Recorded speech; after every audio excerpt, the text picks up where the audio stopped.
I feel like you're like warming me up. Like you feel like I'm not into this right now. Like I feel like we're just talking and you're just trying to like. We are. You're trying to get me going. We are. This is Low Expectations episode number 6, Gary. Come on. Oh, yeah. Come on. Anthony? Come on. Man, it's good to see you. It's good to see you. Let's do this. Let's do it.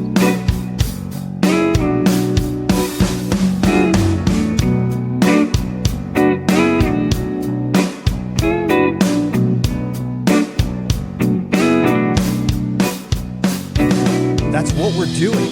Like, you're just trying to, like, pick me up. I mean, it's rainy out. It's real cold. It's supposed to be spring. But when people hear this, it might not be rainy out. It might not be cold. So we need to get you at a higher level. Dude, I feel like I'm there. Okay. You looked at me and you go, you look really tired, Gary. You do. You look very sleepy. I feel like I'm coming already. I'm bringing 100% already. And you're like trying to pull more out of me. Like, I mean, how much more do you want, dude? Well, we got a lot of stuff. There is so much going on right now. I mean, we could literally sit down and talk about some of the things that are going on for 3 hours straight. Like police-wise. Police-wise? Yeah, generally. Because that's my world. That's our my shtick, world. dude. Is it called a shtick? That's our shtick. Is that SCH? TICH? It might just be SHT. I'm a pretty good speller. SHT? Yeah, I think it might be SHTICK. Here, hold on. You know what we got going here? Dude, get the tech guy on this. We got Google. Dude, I wish we had a guy like Rogan does, where he can like pull stuff on the internet like right away and we can look at it. Boom, I'm right. SHT. Okay. There's no C in there. Get it right. Did I use it in the correct? Yeah, a gimmick, a comic routine, style of performance, etc. So ours is more like a style of performance, not really a gimmick. Because we're like not a gimmick. Thing. Yeah, we're a real thing. Person, special talent, interest, or area of activity. Yeah, I think you nailed it with that term. Yeah. I think you did. Thanks, man. You did. Thanks. But yeah, so the crazy. Okay, so there's a lot going on. There's a lot going on in the world. All right. There's a couple things we want to talk about. Well, maybe I should rephrase that. There's a couple things I want to talk about, and I just basically bullied you into being like, "Hey, let's talk about this." But the main thing we want to talk about is border. Yeah, border. We're going to talk about the border. It's been on my mind a lot. You are so excited about this. Dude, I love talking about this stuff because we live in northeastern United States. Like, the border doesn't even affect us. It absolutely does. The city that we live right beside just made a decision to not work with ICE and codified it into law. So, yes, it does affect us. Look outside your door. And when was the last time you saw an illegal immigrant run across your road, Anthony? It's coming. It's coming. Dude, you're wild, man. I don't even know if you're allowed to say illegal immigrant anymore. But anyways, before we dive into that, all right. The craziest thing I saw just today, I think, before we got on here, is did you see this case out in, I think it was California? A person gets hit by a train. Ooh. Gets like annihilated. Okay. Tragic, dies. Sure. Leg is decapitated. I guess it won't be decapitated. His leg is torn off during this accident and lands somewhere. A homeless guy picks up this guy's leg and starts gnawing on it. And it's on video. And the police show up and they end up arresting this guy for disturbing a crime scene and like taking this leg from the crime scene. And he's walking down the street. I'm telling you, there is some evil stuff going on in this country. Eating a human leg? Yes. Maybe he thought it was a chicken thigh. Gnawing on it. Do you think he was maybe confused? I mean, obviously. Like, was it an entire leg, or is this like a piece of, like a chunk of meat? It looked like it was chopped off from above the knee. Oh, so that's a lot of the leg. Like it was like a leg. Like it looked like there was a sock or maybe a shoe still on the foot. Did I ever tell you the time that I saw a toe in the snow? A toe? A toe. A human toe. Oh, you got to tell me this. No. I was in Alaska when we lived there, and it was like, I think they call it breakup. Okay. Because you don't have spring in Alaska. They call it breakup? They call it breakup because basically the snow like starts to melt and then it becomes summer. Okay. Like, so it's real muddy, it's real nasty. And we were out shooting at this one range and I looked down and I saw a human toe. So what was that all about? I don't know. I mean, I thought it was a human toe, but maybe it was a Sasquatch. Like so a Sasquatch you didn't toe. actually investigate it any further? You're like, huh, that looks like a human toe, and then that was it? Yeah, I went on with my day. You didn't tell anybody about it? No. You didn't like pick it up and Dude, look it's at Alaska, man. You just keep you mind your own business.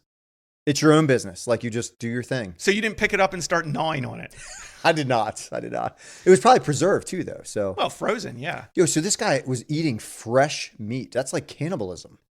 It's kill him, but it's wild. It's like absolutely wild. So, and the reason, but like unsheltered people a lot of them have mental health issues. So right, there could be drugs, mental health, but did you like how I called them unsheltered? Whatever. That's pretty good, right? Yeah, the goalposts keep changing. You know. Yeah. You know, it changes like daily what you're allowed to say and what you're not allowed to say. It's true. And what, makes you a loving, caring person and what causes I guess you there was a congressman recently that got in trouble for dropping a racial slur, and he had to say something about him he has privilege or something like that. And he apologized. What? I don't know. I saw like a quick blurb. I feel like you should have presented more about this story than just. I don't know a whole lot more about it. I mean, he said a racial slur.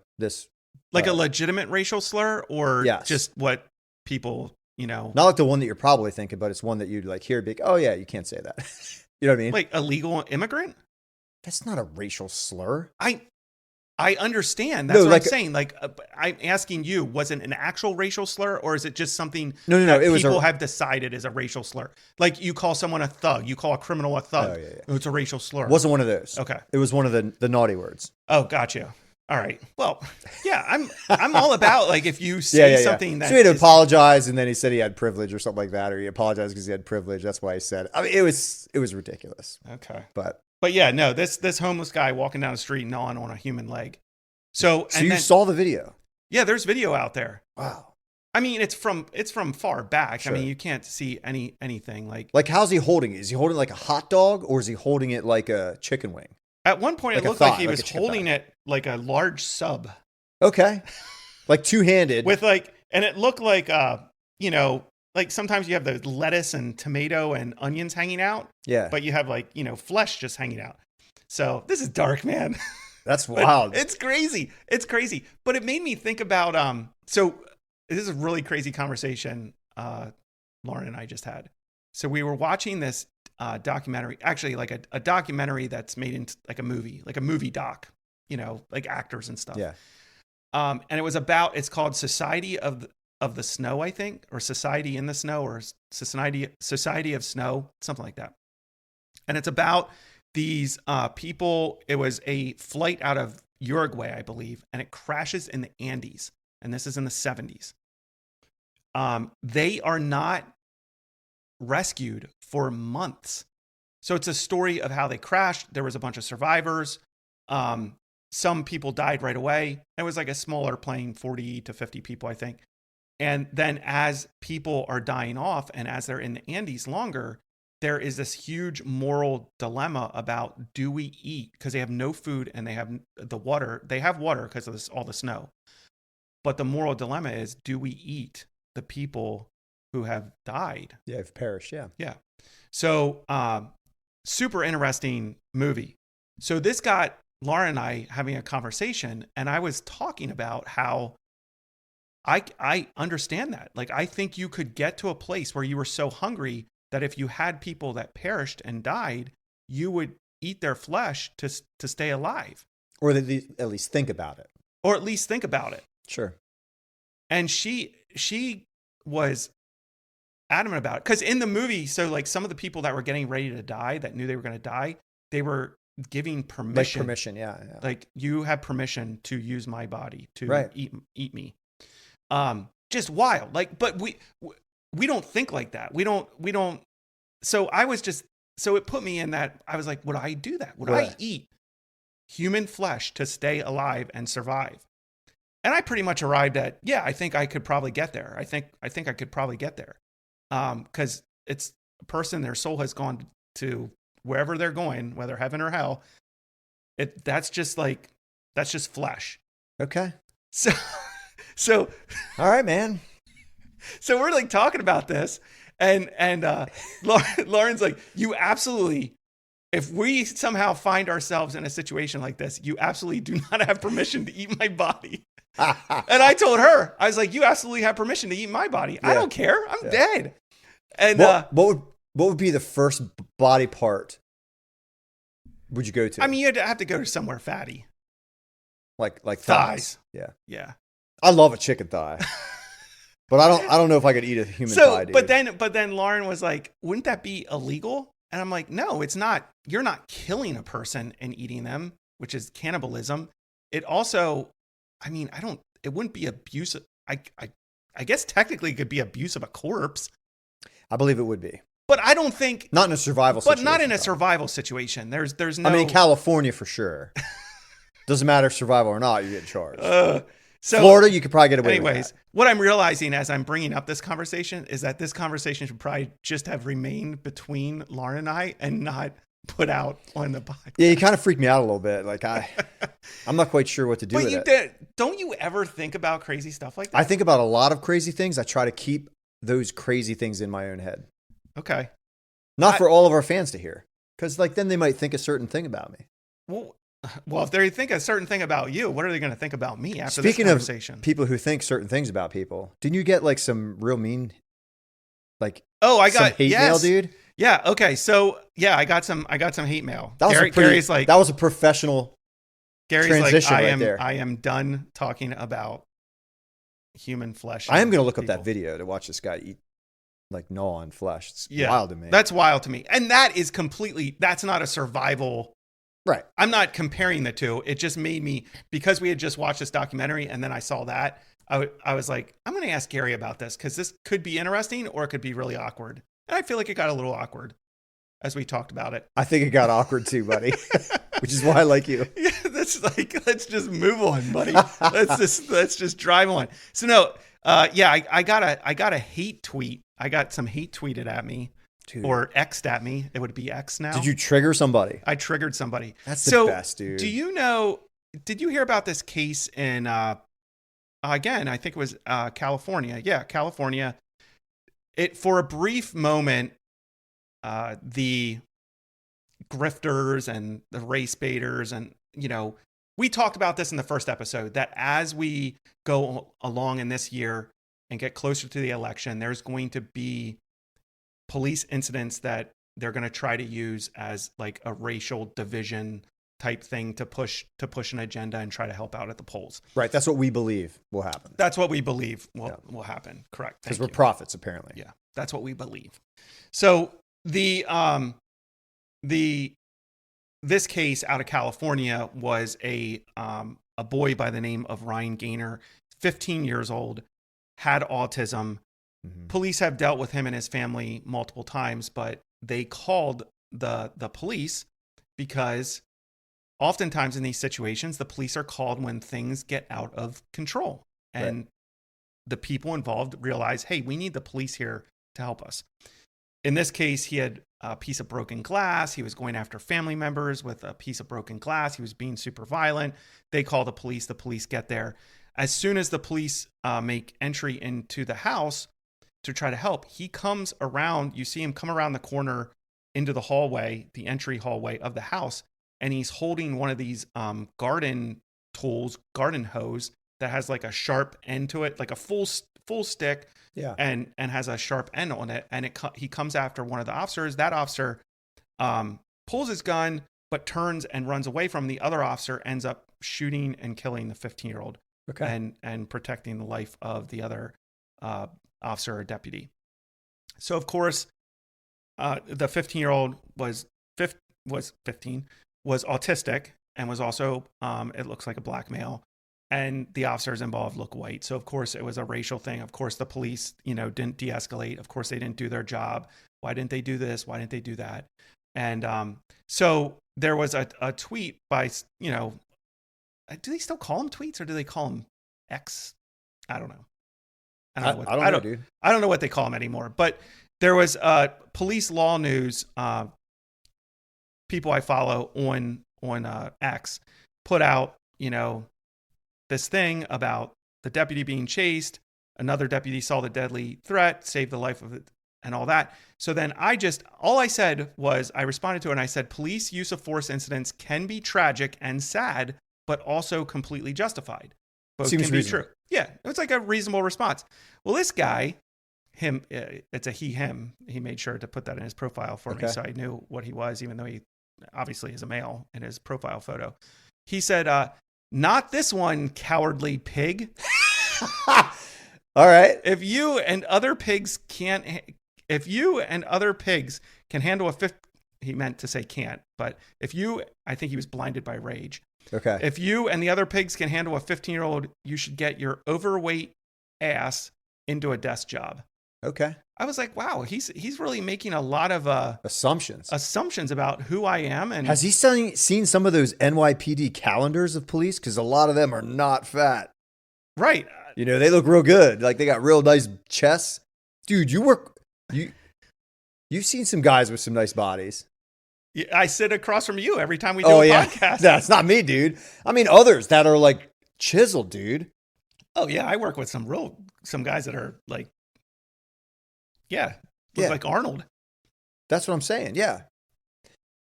So anyway, he's real upset. So I just found it amusing. Why did people call us pigs again? Why do they call cops pigs? I mean, it's a derogatory name for the police, but I don't. Why? I love swines. I don't know. Like, I love eating swine. I guess we should probably know this. Why we're called pigs. Dude. I feel like someone told me one time where that started. But yeah, I just, I didn't respond to this guy. Yeah, that's But good. I guess the one thing I would like to ask someone like this is, okay, he looks like he's 20, maybe 21. Okay. A lot of life experience. A lot of problem solving skills, probably. Yep. Obviously, because he resorts to name calling immediately, so he probably is well adjusted. Right. But I guess the one thing when I see responses like that, I just want to ask people, okay, what would have you done? Right. Like in that situation, how do you think the police could have handled it? Like what would have you done differently? And what outcome, or what do you think would have been a better way to handle it? Yeah. And I don't think people like that generally would have a response. Yeah. So it's one thing to ask the question. It's another thing to do what happened. Right. So you be the kid. Yeah. Who has the weapon. Right. Have this person. Right. Come to the house and see what happens. Yeah. Because I can guarantee you what'll happen. Right. He's going to get sliced and diced.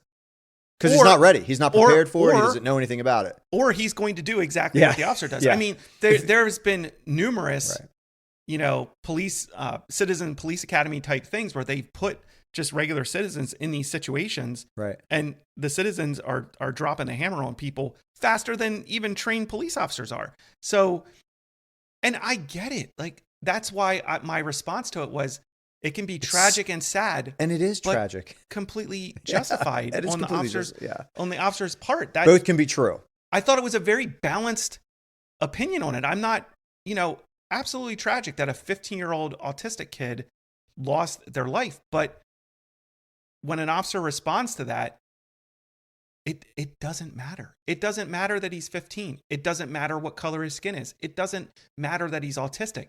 The only thing that mattered in that moment was the deadly threat to the officer. Yeah. Was it justified? Right. Yeah. And if you don't want the police to come and deal with stuff like that, I'm okay with figuring out if there's a different number to call to have a mental health professional come out. And then we can decide how many mental health professionals get their skulls caved in before we start calling the police again. The exterior factors of the case do not matter. In the moment, the only thing that mattered was what happened. You had a deadly threat. Yeah. And so that's great. Dude, I love hate mail. That's fun. That was that was probably one of the more hateful things I've gotten in a while. And it really wasn't that. No. It made me laugh. Yeah. I'm like, you didn't lose any sleep over it. No, I saw it. I had a moment of a flash of anger, and I was like, okay, great. Okay. I was like, all right, cool. What do people call them? Like keyboard warriors? Is that what they say? One of the things they say, right? Yeah. Yeah. That's funny. So I found it amusing, and I was like, well, it would be a cool, amusing thing to bring up here on the podcast. And we did it, and we crushed it, dude. Like, but not as amusing as the border. scratch that. I'm not going to call it amusing. I cannot call the border situation amusing. I don't think it's amusing at all. Yeah. It's actually pretty tragic. So yeah, I love that we're going to talk about this border situation when we live like we can solve it. We live what, 1,800 miles away from it? Is that about right? No, we don't live that far. But do you think? No, we don't live 1,800 miles. Was away it from 500 miles? 600 miles? Well, are we talking Canadian border? Or are we talking the Mexico border? Oh, that's true, man.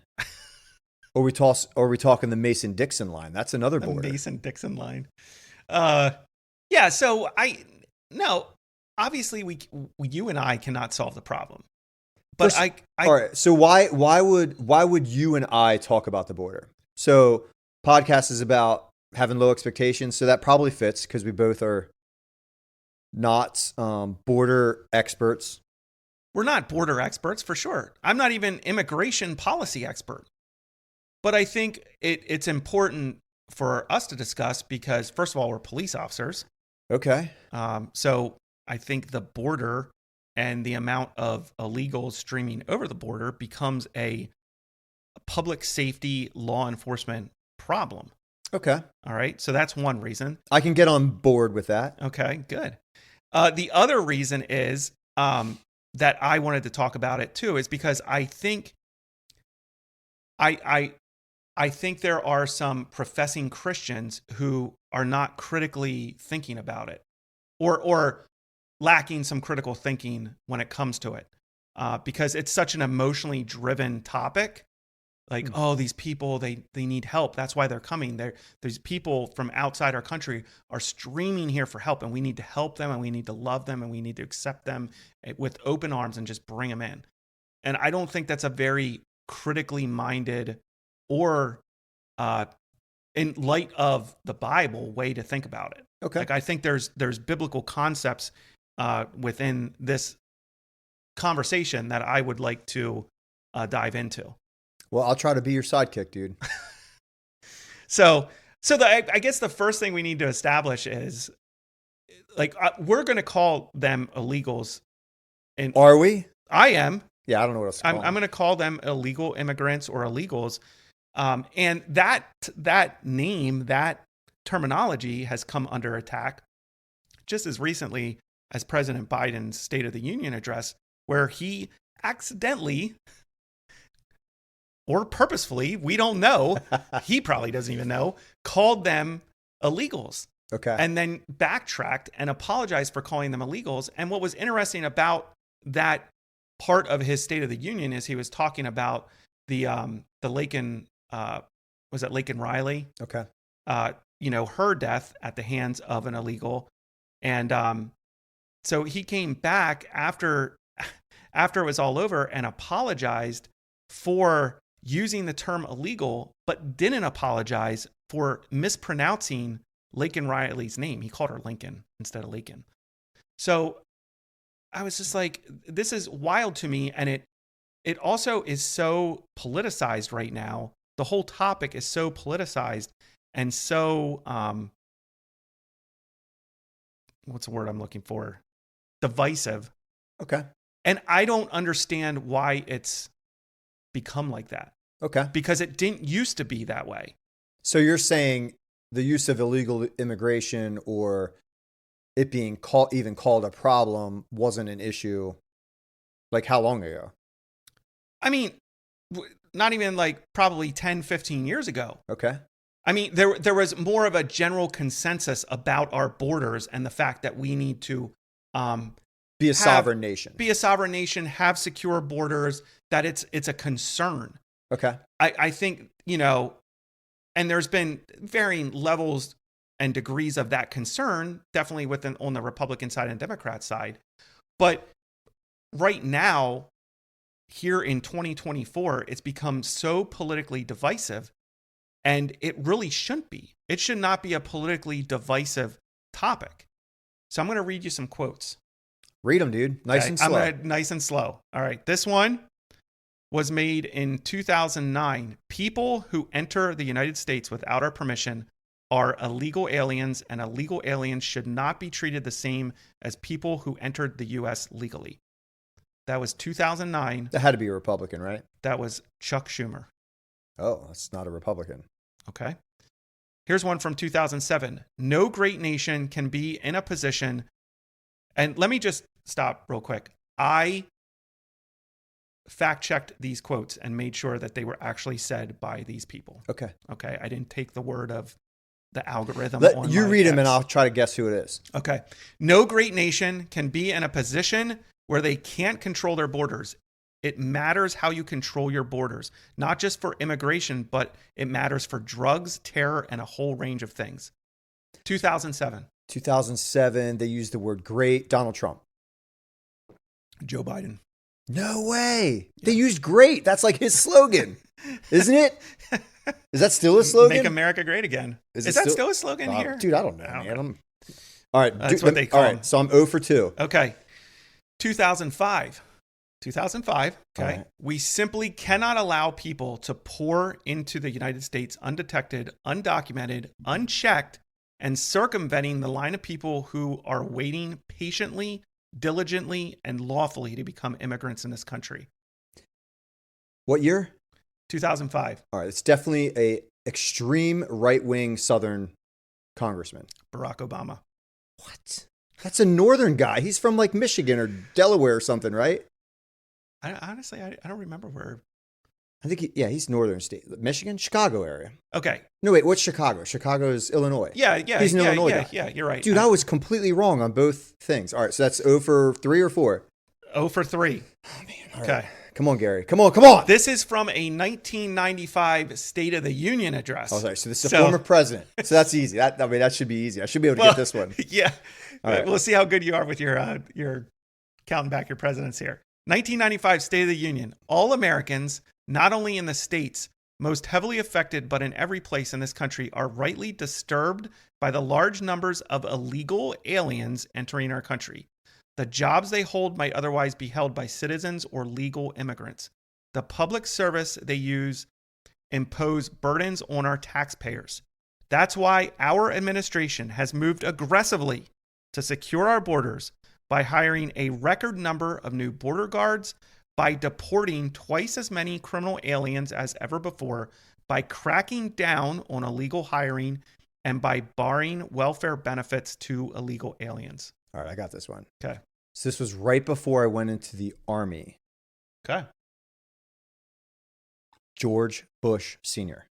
I know, it's Bill Clinton. Yeah. Dude, I got one. I got one right. That was Bill Clinton. That one was easy only because I knew I was in and the State military. Of the Union, so you knew it was a president. Yeah, I knew it was there was lots. I mean, I'm no detective, but I kind of figured that one out. Look at you, man. But so none of those were Republicans. None of those were Republicans. None of those were right-wing people. No. And so that's back from 1995, 2005, 2007, 2009. We see even people, on the Democratic side of the aisle saying these things about our border. The border is important to them. Yeah, it's important. It matters. Right. We got to pay attention to it. So now, what's the shift? Why the shift? And why, when someone wants to talk about the border and talk about securing the border and use the term illegal aliens or illegal immigrants or illegals, are you immediately branded a racist? And it's like so politically divisive. Like, this should not be a politically divisive topic to talk about to secure our borders. And so it's curious to me why it's changed so much. Like, what is the point? Like, why have we gone so far in the other direction in this administration? Like, why do you think, Gary? Why do you think it's become such a political thing, and what's behind it, do you think? I don't know. You have no ideas at all? Like, no. I mean, so listen. So, I mean, are they going to allow them to vote? Are they able to vote? Are they automatically voting? Do they think they're going to vote for them? Like, I guess that would be a reason. Another reason would be like censuses. Is that that's probably not right? The census. Yes. Which would create more like spots within the government. Correct. For more control for one party. Right. That might be a reason. Maybe they are very loving. Maybe this administration's super loving and they want everybody to be able to enjoy the country that we love. That could be. Mm-hmm. I don't believe that to be true, but it could be. I don't think there's anything loving about having just mass open border policy. There's nothing no one has been able to convince me how that is loving. Yeah. Or how that cares for people. I mean, are there people that are trying to come across the border who are in dire need of help and who are fleeing very serious situations? Yeah, religious persecution. Absolutely. Whatever, yeah. Absolutely. But does that negate the steps to take to do it legally? I don't think it does. And it also, because you need a way of vetting people, like you need to have laws in place. Like you can't just look at someone and be like, well, that person definitely needs help. Yeah. So I'm going to let them enter the country unvetted. But then that person, I can tell, doesn't need help. So we're not going to let them.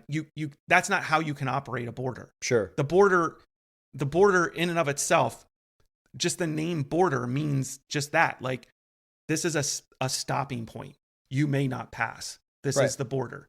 It's a boundary. It's a boundary. Yeah. And if you have concerns about our immigration laws and our immigration policy, and you are very well versed in how a person legally comes into this country and you think it's too over the top or too hard, okay, we can have that conversation. And I definitely don't understand all the steps that they need to take. What I do know is that there's millions of people in this country who have done it legally.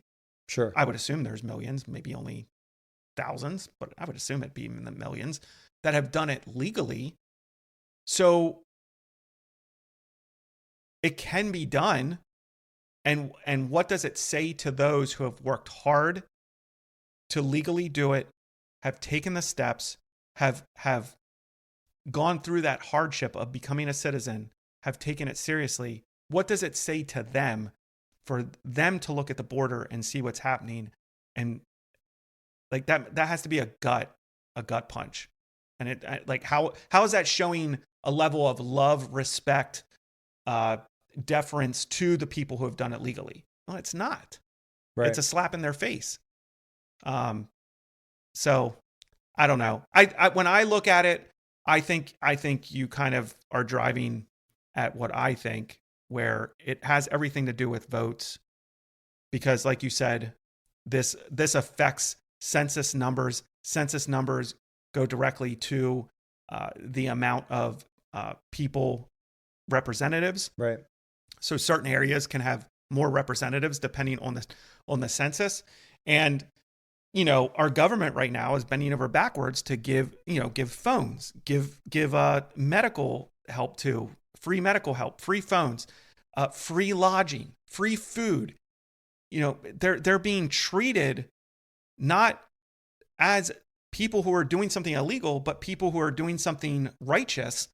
And that's you buy votes that way. You do buy votes that way. Do you think it's the strategy? So you and I were saying that maybe it's going to be another police incident. Do you think this is just another strategy? So the police stuff worked the last election cycle, right? 3.5 years ago. Well, I guess it'd be 4 years ago, right? Almost 4. Yeah, almost 4 years ago. They had this strategy that I guess it would be 4 years ago. Yeah, that the police were racist, systemically racist, the justice system's all jacked up, like all those things. That was the strategy that year. That worked. That's probably, maybe they think that's not going to work this year, or maybe it will. We'll hold that in our back pocket. But we've started this thing as soon as, this current administration took over. Basically, they stopped the former administration's policies, right? Correct. So there's maybe a hint, a clue as to a new strategy that they're going to put in place to make sure they can win. Because it's all about re-winning the election. Like that's obvious. That's the machine, right? Republicans do it. Democrats do it. Like you have to win the next one. So you got to start working at some point. Right. And maybe they believe these policies to be true. I doubt it.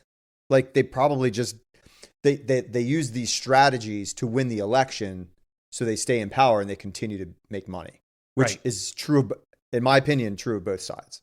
Yeah, for sure. There are bad actors on both sides. Yeah, absolutely. I guess when you have an administration who is purposefully destroying what was in place by the prior administration to allow millions and millions of illegals into the country, yes, I do think it's purposeful. I think there's a reason behind it, and I think it has a lot to do with votes, being able to buy people. And people are like, well, illegals can't vote. Well, technically, no, they can't vote, but the Democrats want nothing to do with voter ID laws. Right. So it makes it very easy to vote when you aren't allowed to vote. And it also changes the census. And there's also areas in our country where they're moving and trying to allow illegals the right to vote in this country. Right. So absolutely that. I think also one thing I think, in our country right now is we have people that are really not Democrats, but are actually, well, and some of them even come out and said, like, I'm a socialist Democrat, a Democrat socialist or whatever. Some of them have actually said that. So we have people in our government who are socialists, who have communist leanings, Marxist ideology. And so what gets you to that point is chaos. What gets you to be able to to introduce what you what you want is introducing chaos. So I personally think one thing that we'll see a push for at some point in the future is a federal police department. Now, I get it. We have the Federal Bureau of Investigation. We have all these federal law enforcement agencies, but I'm talking about no longer municipal police or state police, but this push for like a federal police department. Yeah. I personally think that's something we're going to start seeing. Like a push for. Yes. Or because the idea thrown out there. Yes. As the crime increases, as the chaos continues, there's going to be a push for a power grab. And how does the government do that? They create a federal. Yeah. Someone needs to do something. Branch. I'm the government. I'm here to help. Right. Right. Yeah. So I think that's part of it. Again, just my personal opinion. Sure. But when you look at the numbers, and you alluded to this, so when President Biden took office, his Department of Homeland Security, Alejandro Mayorkas, made it clear that the Biden administration had rescinded, he has interviews on news agencies where they rescinded, and he's bragging about how they took Trump's policies and rescinded almost all of them regarding the border. And so what that did was that in 2024, there's projected to be 3.6 million illegals coming over the border. Okay. In 2024 alone. That's what's projected. And the projection is during Biden's term, 12 million plus combined. So that's illegal immigrants over the border. Basically 3 million a year because he's been in 4 years. Yeah. So basically what we had in 2020, which would have been Trump's last year, 405,000 illegals. Okay. That's a lot. That's a lot of illegals. Seems like a big number to me. Okay. 2021, that jumped to almost 2 million with Biden's within 1 year. In Biden's first year. 2022, it jumped to 2.7 million. So that's a 200% jump in 1 year. Yeah. 2023, it jumped to 3.2 million. Another 100%. And then this year they're projecting 3.6 to 4 million. Wow. It's a lot. Seems like a lot of people. And then we get gaslit and we're told there isn't a problem at the border. There's absolutely a problem at the border. We're watching it. We're watching it. So what does that mean? So almost 4 million people. They're all going to basically the same places, right? They're going to the major. Gary, we don't know where they're going. What do you mean we don't know? We have no idea where these people are going. Oh. I thought some were shipped to the major places. Oh yeah, we're giving them. Like, my understanding is they're given court dates to appear at a court date, but then they're getting shipped all over the U.S. I mean, there was just a report a couple of weeks ago where the Biden administration was literally flying I don't know how this isn't treasonous, flying illegal immigrants into the country so they didn't have to go through the border. There were reports of that. How is that not treasonous? How is that not? This might be the last podcast we ever do because it's probably going to get shut down. Yeah, I'm trying to wrap my brain around this stuff because I don't really follow the border stuff too much. I think it's probably, so whenever we're in election season, probably my top thing that I look at is abortion. The murder of human beings. Right. That ranks higher than anything else on the docket. For me personally, right. The murder of human beings. And then the border situation, I think is in top 3 for sure of issues coming up. So, and then if you look at the numbers, so, okay, let's say 12 million. Let's say only 1% of those are hardened criminals. Because that's probably the reality. All right. Because what do we say? 1% of the population does 99% of the crimes. Isn't that like the stupid stat that they always tell cops? Yeah, I don't know. It's if that's something true like or that. not, but that's like the slogan, it's a right? low percentage of very small citizens in the United States are criminals. A small percentage of them. Yeah. Do you think that's true of humanity? When we're talking crime, I'm not talking moral dilemma stuff. Right, I'm talking crimes, like criminals. I think it's higher than 1%. You think it's higher than 1% of people in the USA are criminals? I mean, listen, I have no way to prove this. Like they generally say, but you would agree the majority of people, human beings, are not criminals. Yes, absolutely. Okay, 100%. Like I'm talking major majority, not just 51%. Correct. Would you say it's 90, 95? Yes. I would too. Yeah. I think it's above 95. Yes. We're talking criminals, not moral. I'm not talking compass. about, like we're not talking that. Sin. We're all sinners. Yeah. But like, I'm talking about like criminals, like criminal activity. Criminal activities. Guys who want to be lawbreakers. They are bent on breaking the law. Right. They're wolves. Yeah. So not people who just make them, not a speeder. We're not talking that. We're talking criminals. Correct. Yeah. Yes. I would agree with that. I think that's true. I want to believe that that's true of what's happening at the border. I want to believe that. But the pictures that I'm being shown, which might be the algorithm getting me. Could be manipulated. Right? Because we've talked about this. Yep. It seems to be military-aged males. That's a little bit concerning to me. Yeah. It looks like a lot of young males. I would say military-aged males. Yes. Yeah. Yeah. And that's 16 to 27, probably. That's what I'm saying when I say military age. And we know for a fact we have violent gangs. Oh, in the coming South. over the border. Yeah. Like MS-13 and these violent Venezuelan gangs and stuff like that. So, and so, I mean, I think a conservative to say 1% of the people entering the country illegally are bent on criminal action. I personally think it's higher than that.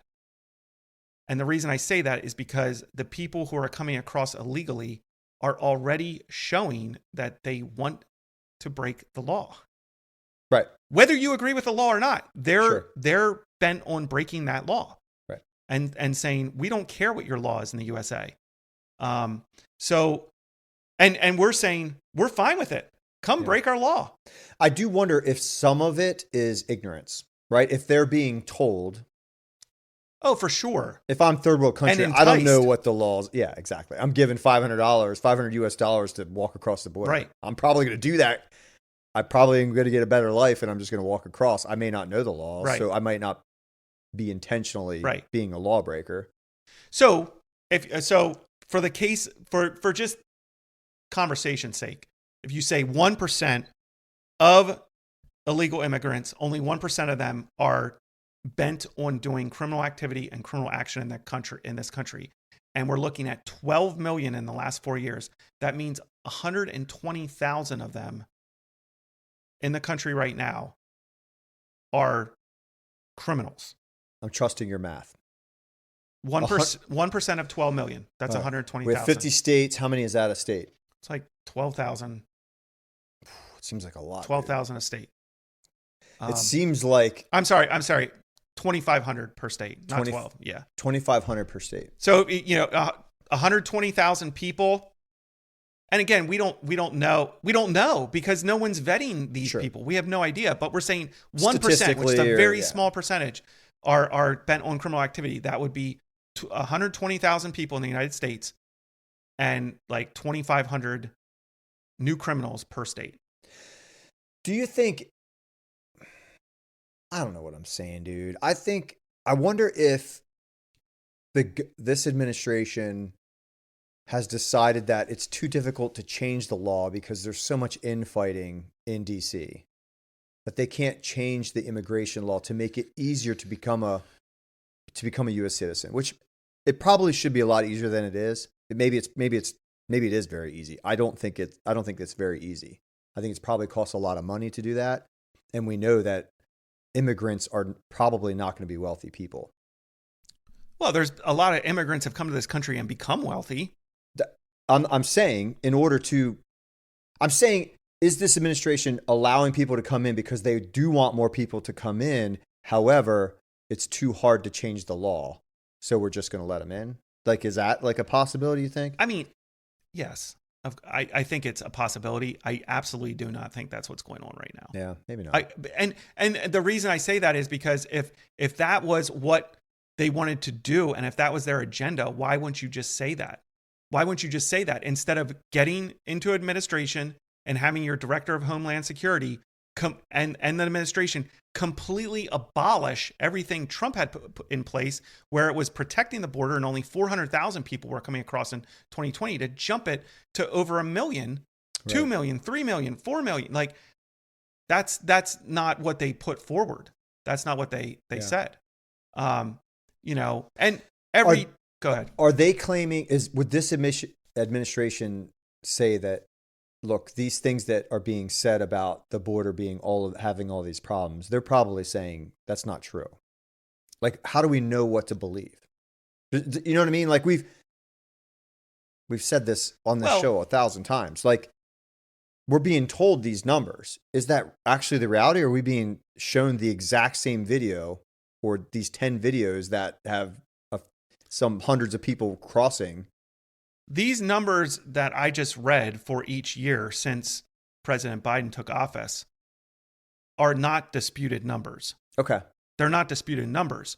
But what we are being told by the administration is that there's not a problem on the border. Everything's okay. Everything's okay. Well, we know that everything isn't okay because we have the governor of Texas saying, no, it's not okay. Yeah. Like, we need help down here, and has put the National Guard out to try to help them. Yeah. And there's also, like, I've seen numerous interviews with rancher. Again, it's crazy to me that in our day and age, like, I can watch an interview with a rancher and I have to say, I think it was legit. But there's several stories out there from ranchers who, live on the border and who tell stories about stuff being stolen off their property, how many illegals are coming in contact daily. The fact that when they're on their property, they're always carrying a gun. I saw one interview with a rancher who talks about how there is a rape tree on his property. And basically what that is these people who are helping to get people over the border illegally, and who are trafficking these people over the border illegally, they're being paid to do this. So they're basically trafficking humans across the border. They're paid to, like, help the people get across the border, give them, here's where we walk, here's where we go. This is a hole in the fence where there is fence that we can get through, that sort of thing. And a lot of times the women in these groups are being victimized as soon as they get over the border. So there's been reports, and I saw an interview with an actual rancher by the border who has a rape tree on his property. He's like, this tree literally has the undergarments of women hanging in it. Because what happens is these guides get them over, then they rape them, and they throw their underwear, their bras up in the tree as like just Like trophies. Yeah. So That's terrible. And that's I think that's where I get upset, because people are like, well, we just need to welcome these people. Like, everyone comes in. It's just a loving thing to do, to just bring these people into our country. We have so much to give here. And we just, but it literally does not take into consideration what some of these people are going through to get over the border illegally. It doesn't take into consideration the amount of crime that we're welcoming into the country at the detriment of people who actually live here, citizens that actually live in this country. So don't gaslight me and tell me that I'm not a loving person because I have a strong view on borders.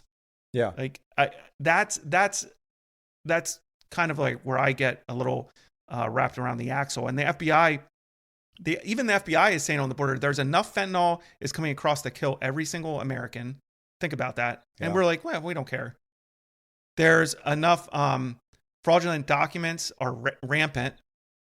They have no idea who these people are. They have no idea where these people are going. They may say, here's your court date, but they have no idea where these people are going. FBI is saying definite gang members are coming across. FBI is saying ISIS has ties to part of the smuggling network. Mm-hmm. So they know there's smuggling networks. And FBI is saying the border is being surged. Like, there is a surge of people coming across the border. So the FBI is saying that we see every day, we see new reports of people who are being murdered, like Lake and Riley, sexual assaults, violent gang members have been arrested in countries around or in cities around the United States. So it's welcoming crime and chaos into the country. So obviously that's a law enforcement problem. Hey, Gary, we got a sponsor. Dude, everybody loves a sponsor. Everybody loves a sponsor. Manny Luciano is a rep for Ethical Energy Solar. If you're interested in solar energy, you can contact him at 717-989-5841 or at manny.luciano@ethicalenergysolar.com. Dude, everybody loves the sun. Everybody loves the sun. You don't even have to love the trees to get solar. Solar can help everyone. Yeah. Everybody loves the sun. And here's the thing. Manny's a retired cop. He's a veteran. He's been a past guest on the OG podcast, Diakonos Cops Calling. He'll give you a professional presentation of what solar can do for you, how much money it can save you, and he will do it without the high pressure tactics. So tell him you heard this ad on Low Expectations, and you can even save more money. In addition to saving money on your power bills, increasing your home value, earning state and federal incentives, you can get 1 month off your bill if you tell him you heard this ad on Low Expectations podcast. Dude, that's great. Saving money. Everybody likes to save money. Everybody likes the sun. Most people like trees. Like, we're good to go, man. This is a great thing. Here's the thing. I know that CrossFit athletes and Travis the chimpanzee, if he was still with us, would think about going solar. So, absolutely. So should you. Yeah. So should you. Hit up Manny. Yeah, listen, there's no upfront cost. There's zero down to go solar with Manny at Ethical Energy Solar. You can call him at 717-989-5841 or email him at manny.luciano@ethicalenergysolar.com to see what solar can do for you. Tell him that you heard this ad on Low Expectations podcast, and you can even save more off your first month. What does the Constitution say about the border? Do you know? I meant to look that up in show prep, but I didn't do that. It's Low Expectations, dude. You know what I mean? Does the Constitution address the border? Dude, we got our tech guy working on it. Because, like, I'm curious if this is like, because obviously the United States is built upon immigration. Yeah, like, it's 100% built on immigration. There's correct. Zero doubt. I mean, we destroyed the natives here. You know what I mean? Correct. And if I didn't say that right, the Native Americans, like Native Americans, the people who were here before the Europeans came, or the Spanish or whatever, the Vikings, maybe even before that. But like, whatever it is. Like, well, I don't know what the I don't know, dude. I don't know what I'm saying. Do you have it up? Did you find it? The Constitution. Does it address? Did you Google this, Anthony? Does the Constitution address our borders? I feel like this is something we should know. Does the Constitution address? I don't know that our nation's borders. I don't know that it does. Dead air time is not good radio, but I'm still talking. That's why I have you. I'm still talking. I'm good at just rambling about nothingness. I don't know. I feel like this is something I would definitely have to dive into. Okay. I can't think of like an amendment, like a Bill of Rights amendment or anything like that addresses it. But I'm sure our Constitution addresses it in some way. That was a bad question. Rule number 1 of interviewing is you never ask a question that you don't know the answer to. Right. But it's low expectations, so we're allowed to do that. But this is a chance for our friends out there listening to like hit us up and say, "Hey, idiots." Hey, idiots. Which pretty much happens after every episode. Someone hits me up. I love it, dude. I love it. You know. Yeah. I forget. It does seem like a sovereign nation. If we're going to have sovereign nations, which we do, like it is a reality that there are sovereign nations, and meaning sovereign nations that they have authority and power within certain limits. There's boundaries around a group of people. Correct. And just the term nation, you can't have a nation without having some border. Like if there just the term nation, like by definition alone, you're saying is a bordered, like a set apart place. Yeah, like a boundary. There's boundaries to it around an area. Yeah. You know, and that's what makes a nation. You don't have a nation without a border. You don't have a nation fails to exist without borders. And the other thing is a government's power is depleted if there are no borders, because or it turns into tyranny, because a nation and a government without borders can start like going outside their areas of authority. You know, it's just wild to me that to have the idea to have a healthy country means that you need to have borders. You can't have a healthy country without borders.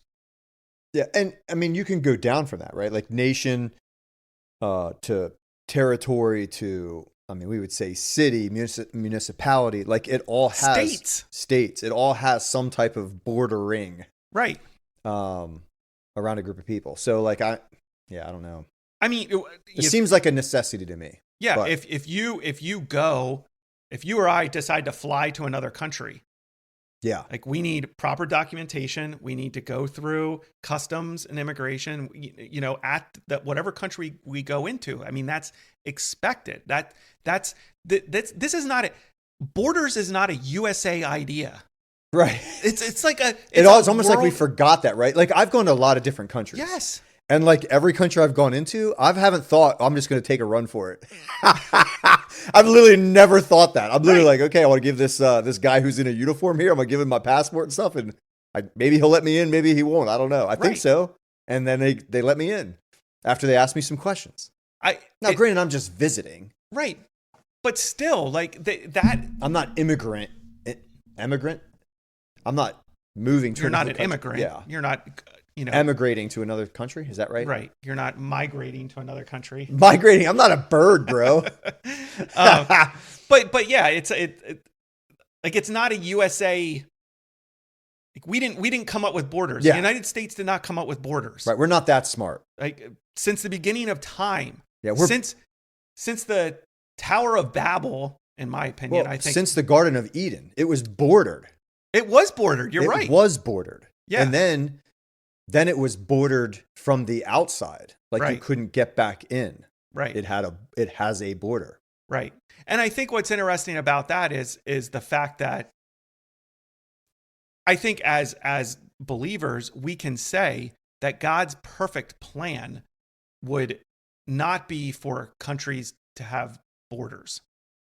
But because of sin, and because sin entered our world through Adam and Eve, God, in his grace, created governments, created nations, created borders to try to protect people. It's a common grace thing. It may not be his perfect plan, but it may be his perfect plan. Yeah, I don't want to. I'll say this. It is his plan. For borders. Yes. But in the Garden of Eden, well, yeah, you're right. Because he had borders in the Garden of Eden. I'm going to retract my statement. Yeah. And in the future, there will be a new heavens and new earth. Yes. Which will still have borders and boundaries. Yes. I think there will be those in the new heavens and new earth, and there will be those who are not. Correct.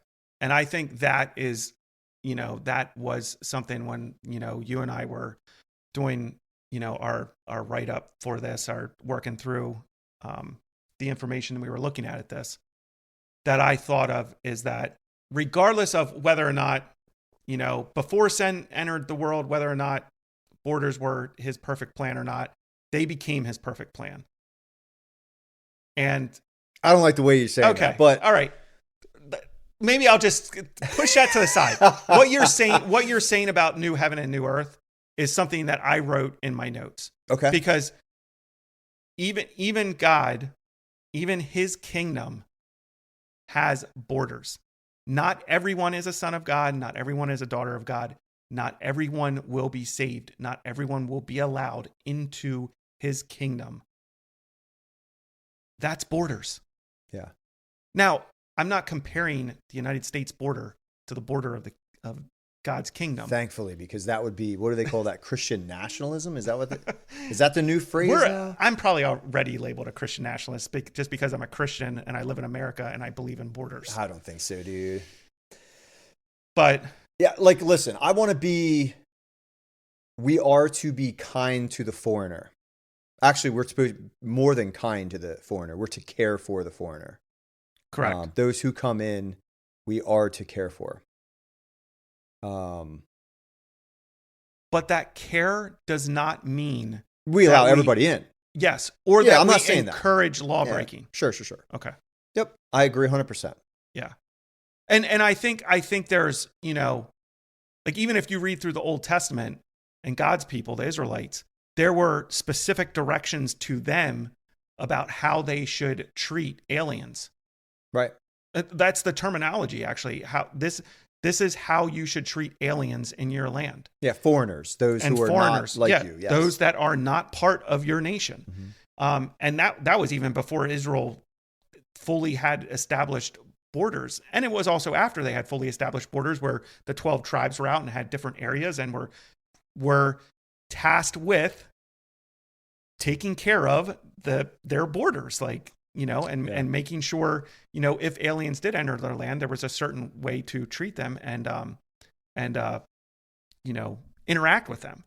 And then even in the New Testament, like in 1 Peter 2:11 and Hebrews 11:13, there's passages about how we as Christians are considered aliens in this world. Like, yes, Gary, myself, we're citizens of the United States, but we're aliens in this world, and we're citizens of heaven by grace through faith in Jesus Christ. Again, there's this idea of borders and how things should be ordered and how things should be looked at and cared for and done. Yeah. So I don't know. And then you go back to Romans 13 too.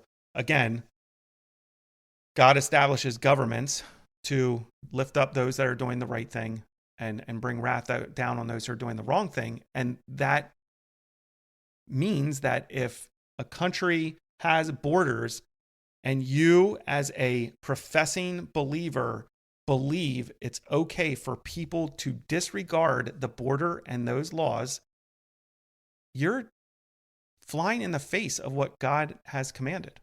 Yeah. Mm-hmm. I don't know how to fix this, dude. No, I don't know. I don't know that they're, I have some ideas on how to fix it, but I don't think that as a police officer, we need to be concerned about protecting our borders.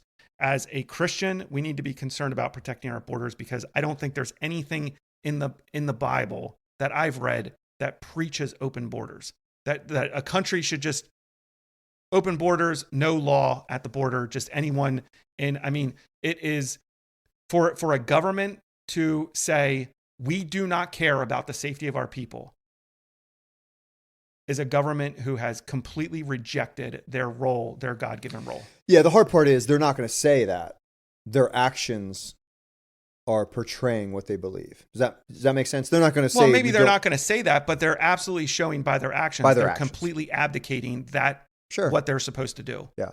Completely. Which, if you left your door unlocked and you lived in a high crime area or whatever, and you don't protect your family, like you're showing by your actions, you don't care about your family. Well, I'll even say even if you don't live in a high crime area and you leave your door unlocked, I personally have a problem with that. Like if you're the man of that house and you go to bed at night and you don't lock the door to your house. Interesting. I have a problem with that. What if you live in the middle of nowhere? I don't care. What if you have a dog? I don't care.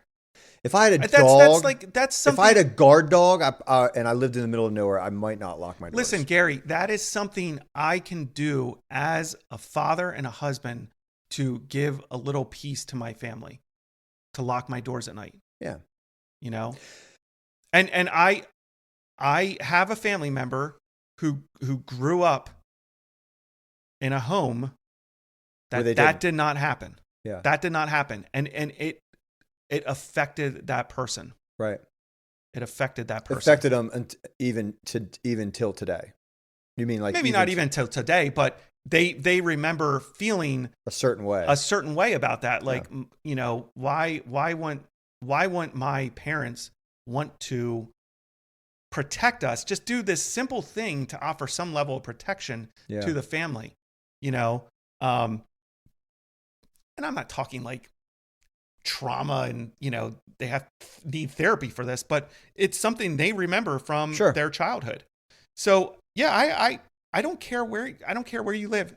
If you're a husband and a father, locking your door gives and it's something I do every single night before I go to bed. I check all the doors in my house, make sure they're locked, just in case we're in and out and we forgot to lock them. Because it's just a simple way I can protect my family. Sure. My house has borders. Yeah. You know? And you're saying the government has the duty to protect its citizen by checking the God-given duty, the God-directed duty. As is yours as a father and husband. Correct. Yeah. To protect their citizens. Yeah. And when you say as a government who has borders and who has border laws and who has immigration laws and who has ways set up for people to properly enter the country and properly become citizens, as a government, if you thumb your nose at that and you say, no, we don't care about that. Yeah. That you're absolutely not following the word of God. And so then if you're a believer and you're okay with it, I think you need to check yourself and read the word and ask yourself, is this really a biblical standard to just open the borders? Am I really okay just letting whoever wants to come in, come in? It's not an unloving thing to say, hey, we have borders and we have border laws, and that is to protect the people that live in this country, just like every other country has borders and laws to protect their people, you know? And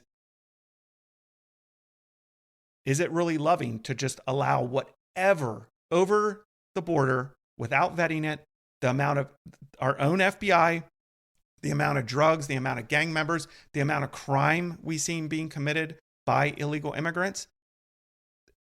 That's not loving.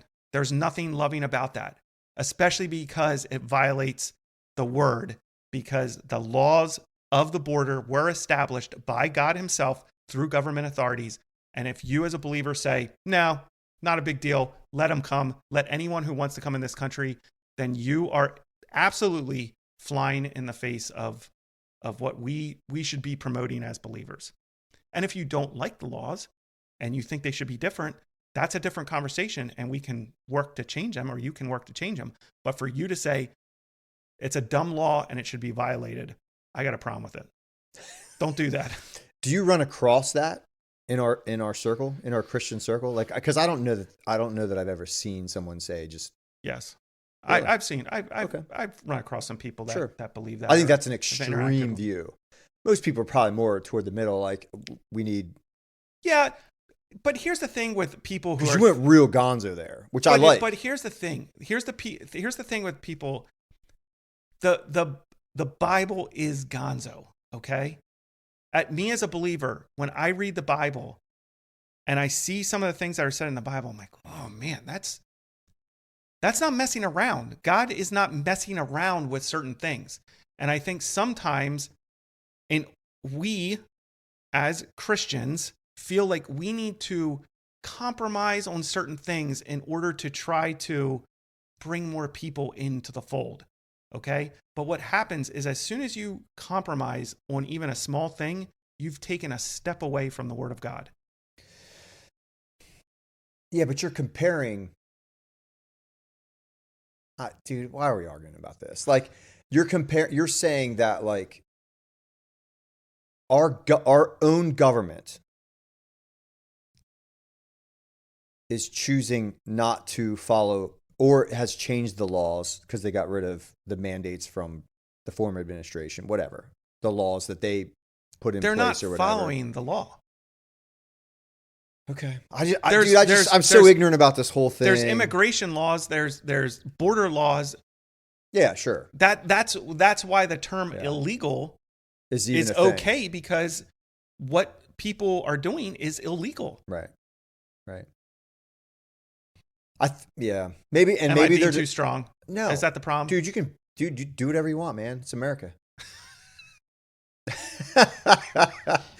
I don't want, because I know that you're not comparing the yeses and nos in scripture to like the border laws. Like, I don't think you're comparing the two of those. No, like the power and authority that the Word of God has versus the power and authority of the government's current stance on the immigration policies. They're two completely different things. That's two completely different things. But what I'm saying is, if a country has a law, okay, and that law is a moral and just law, okay, right, and God has put that government into being. God has established every single government. Yeah. Whether they love him, follow him, do what he wants them to do, he's established them and allowed them to create laws. And so if you're a believer who lives in a country like the USA, who has laws regarding the border and illegally entering this country, and you encourage that or are okay with that, you are violating the Word. Okay. I see what you're saying. Yeah. I got to think that through. I think you're right. You're approving of something. You're approving of something that violates the Word, because God, in his grace and mercy, established an authority to protect citizens, and that's government officials. Those government officials create a law. And if you are opposing that law, and as a believer saying, this law can be broken and it's not a moral law, it's not, yeah. I'm not talking about abortion. I'm not talking about like... You can't pick and choose what laws you agree and don't agree with. Is that what you're saying? I think correct. Like, some you can. Law is law. What I'm trying to do is separate more, like, we have God's moral law. So like when it comes to like abortion, sexual sin, like certain things that we see our country embracing and okay with and establishing laws that I don't think are moral. Okay. But when it comes to laws that aren't addressing moral issues like border security and national security and a government's mandate to protect its citizens, to lift up and praise its citizens and protect them, and you have a government entity who is saying, this law, we're not going to enforce it. Yeah. It's been established to protect you as a citizen, but we aren't going to enforce it. And then as a believer, I say, that's right. You know, I'm fully on board with that. I'm fully on board with not, you know, standing behind that law. And I think it's okay for this law not to be followed. I don't know how you can stand on, biblically on that. Yeah. So how do you deal with that as a law officer on the border when you're told by your employer, who is the government, no? I think I'd be pretty vocal. I think I would maybe get fired. Right. I'm just being honest. Like, I think I would be very vocal. And I think maybe I would get to a point where I'm like, you know what? This violates my conscience and I'm out. And I've been there. Okay. Yeah. I've been in that spot. Yeah. So, you know. So how can we encourage those law officers listening to us now who are at the border? How can we encourage them? Well, I think. Because I think we need people who critically think about this to continue to stay on the job. Maybe. I'm just talking out loud. Mm-hmm. It's low expectations. Even if their conscience is a little bit hurt. Sure. Like, I wonder how to encourage them. Like, keep doing the right thing. Like, yeah. I mean, that's you're trying to protect us. We get it. Like, that's a very personal decision on like, you know, where your conscience being pricked and what you do about that. Yeah. But I think that my encouragement, even if you're working in a border town or you're working for the Border Patrol, even if you're not a Christian and you don't espouse to what Gary and I believe, like, just keep doing the next right thing. Like, you do the next right thing. If that means you arrest someone and that person gets released right away, you did the right thing. Right. Okay. If that means that, but what I would encourage you not to do is just turn a blind eye and not be involved somehow. Because a lot of these, you know, again, we know that those involved in law enforcement, they have First Amendment rights, but their First Amendment rights are not the same as other people. For sure. If they say something that the agency feels is a harm or harms that agency in some way, you can have consequences for that. But what I'm saying is, you know, as someone who's in that role, like, you need to push back. Like, I think you need to push back. Like, you know, be able to look yourself in the mirror as someone who works in one of these areas where you're being told you can't interact with ICE. You're being told you can't arrest someone coming over the border illegally. Like, you need to, you know, check for yourself, like, where are you at with that? And don't be afraid to speak up or speak out against it. Yeah. Respectfully. I will say that respectfully. Yeah, for sure. Do it respectfully. Don't go on X or Facebook and start blasting your bosses. Go to your bosses and say, hey, like, what we're doing is wrong. Like, this isn't how is this protecting the people of our country? You know? And the problem is, it needs to be, you know, you may think you're just like a border patrol, or you're just like a low guy on the totem pole, like Gary and I. Like, what good will it be? Don't worry about whether or not it's going to change anything, but are you doing the next right thing? Yeah. Like, are you moving forward and taking a stand and making waves in your small little area of influence? Are you making waves, and are you trying to correct some of these things? That would be what I would say. So, man, tough job. That'd be hard. I don't know how. And I mean, there have been some videos out from meetings, like, where you have, you know, the boots on the ground Border Patrol guys in being talked to by leadership, and guys are talking back to them, saying, like, hey, like, trying to stand this is up wrong. For, like, this is not what right. We're doing. This is not right. Yeah. You know, so I've seen videos of that, and good for those guys. Like, that's a closed environment. It's not open for the public. I don't know how I feel about someone taping that and then releasing it to the public, but what it shows is that there's a lot of Border Patrol agents and boots on the ground, like frontline type officers who are saying this isn't right. Yeah. Like what we're doing isn't right. So, and it's not a big deal for, it's much more of a big deal for people who are on the border, living in places on the border. Like if you talk to those people, they can't believe what's happening. Yeah. And then obviously it's a huge problem for these sanctuary cities like New York City, Chicago, all these cities that said, we'll take them. And now they're like, oh, we need help. We need more money. Like we need to build,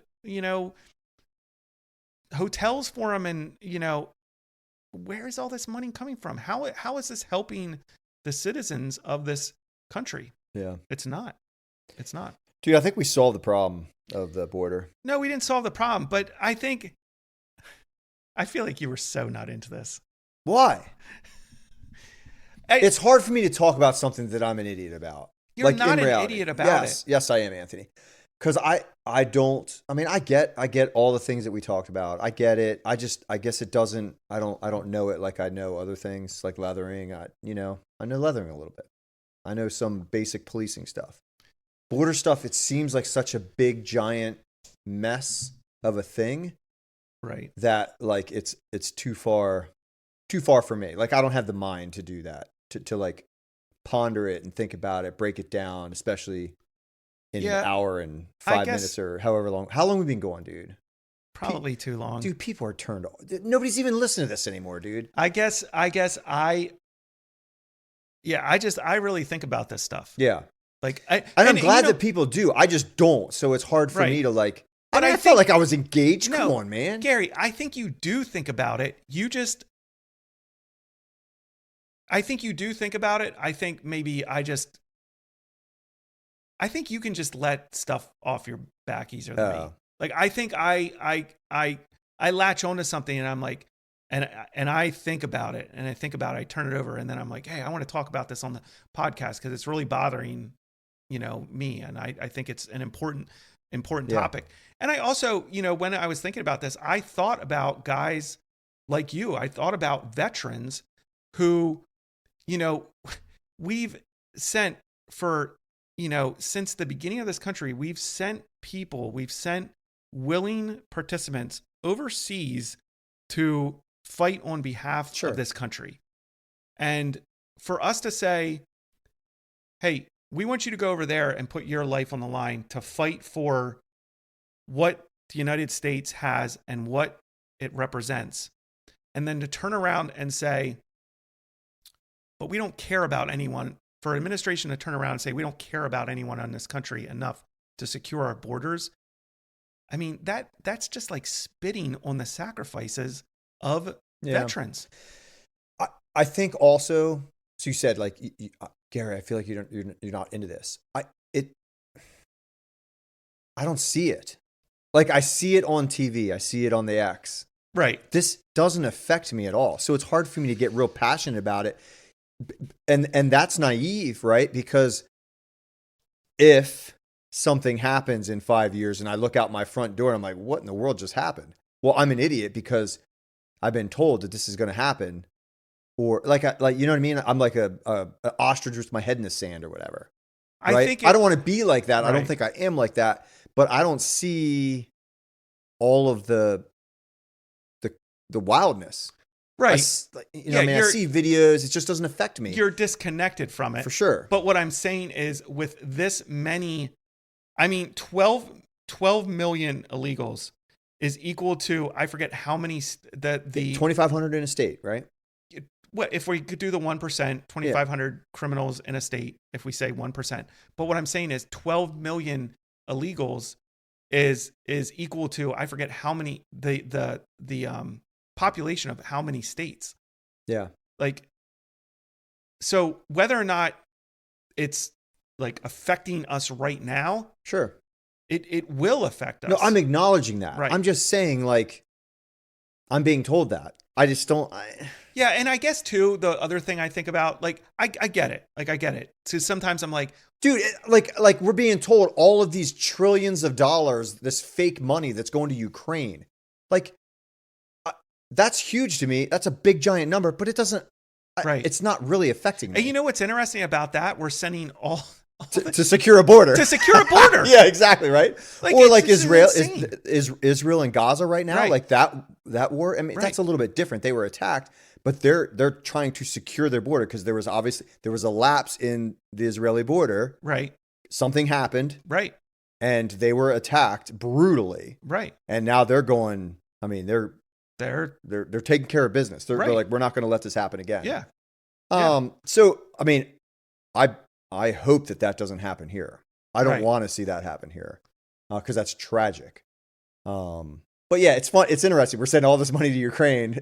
Right. I just thought about that just now. Yeah. Like we're sending trillions of dollars, which I can't fathom what that means. And we're doing nothing to protect our people here. Yeah. And I guess they would say there's just no problem. They're saying, you know what I mean? Like, right. That's what the administration is saying. Like, yeah, it's not a problem. Don't worry. 12 million illegals coming over the border. Don't worry. Don't worry about it. Like it's all good. It's all good. Everything's fine. Right. And yeah. So I totally get it. Cause sometimes I try to catch myself. I'm like, Anthony, you're getting wrapped up in something that really has no effect on you day in and day out. But I guess I'm projecting to the future. I'm like, yeah, but it will. And it'll affect our kids, our grandkids, sure. And that is a huge thing I think about. I think about my kids. I think about the country that they're inheriting. Like, as believers, as citizens, and then as believers, we are stewards of this country, okay? So you can call me a Christian nationalist to say that I care about my country, and I'm also a Christian. I don't care. Call me a Christian nationalist. If that means, like, what that means is that I understand I'm a citizen of heaven, but I'm called to steward my citizenship here in the United States of America. And for me to bury my head in the sand and be like, man, this doesn't affect me. I can't do that because I love this country. Yeah. And you're saying this is your little way to push back a little bit. Yeah. This is my little way to push back. And I also think about Lake and Riley's parents. Yeah. You know? Yeah. It affected them. It affected them. Yeah. All these people that are being victimized by illegal immigrants, it's affecting them. Yeah, we tend to not think about that. We want to, because you don't want, like, the human, like, person doesn't want to think about bad things. They don't. Like, you're going to shut it down. You're going to black out. You stop. Right. So, like, I mean, you and I see bad stuff all the time, or have seen bad stuff all the time and dealt with it. So, like, I feel like I think about bad stuff all the time. Yeah, I do too. I feel like it's something I wish I could change about myself. Well, we got to disconnect every once in a while. And you do. I know you do. Do I? I do. You do. You do. I do. You do.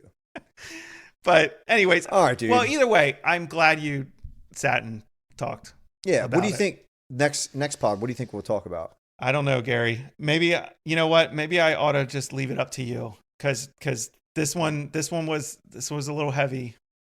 Dude, that's okay. I don't mind doing heavy ones. I just fell out of my league, dude. I don't know why you felt like I'm not talking as Did you think I did all right? Yeah. Yes. Like, I'm the words of Africa. Like, I want to know that I did okay. You don't. Dude, I was up at 4 o'clock in the morning this morning, dude. I get it. I get it. Yeah, I was up early. I'm glad we decided to do it now and not later, like we were talking about. I should have had a Celsius or something, dude. Oh my word. A Celsius. I do like You know my big thing? What? Go ahead. Sorry. You do like them? I like the way it makes me feel. Well, how does it? It doesn't have caffeine or anything in it. Yeah, it has like 200 milligrams or something like that. Oh, really? It's very caffeinated. It's supposed to be like an energy drink. Okay. I think. I mean, I don't really know. It makes me feel good though. So you know what I've been into lately? Americanos. Oh, I love them. Yeah, 2 shots of espresso and water, right? Yeah. Do you usually put anything in it? What do you think, Anthony?